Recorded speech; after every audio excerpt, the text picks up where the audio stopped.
उठे ढोरी के भितरिया से बलमा दर्द उठे ढोरी के भितरिया से। ऐसे काहे करेला ऐसे काहे करेला नसौ खरल कमरिया के बलमा। हाँ बलमा सुन बलमा दर्द उठे ढोरी के भितरिया से बलमा दर्द उठे ढोरी के भितरिया से। हमारा के कहेला तू बारू रस बुनिया लेवे में माजा राजा तोरल नथुनिया।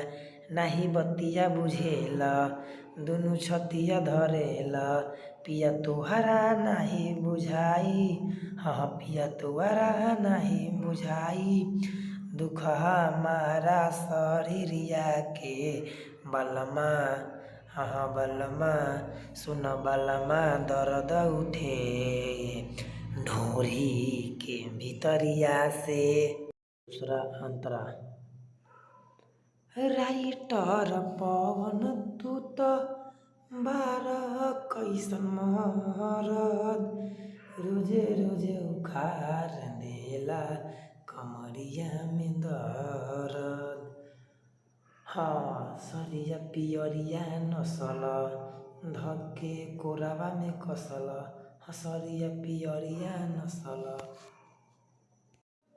अब दूसरा अंतरा राइटर पवन तू तो बारह कैसन मरद रोजे रोज उखार देला कमरिया में दर्द।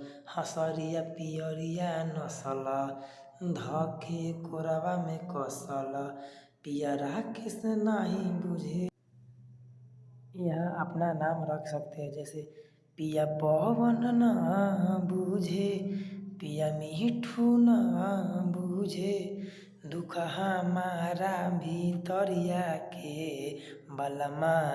हाँ बलमा सुन बलमा दर्द उठे ढोरी के भितरिया से बलमा दर्द उठे ढोरी के भितरिया से।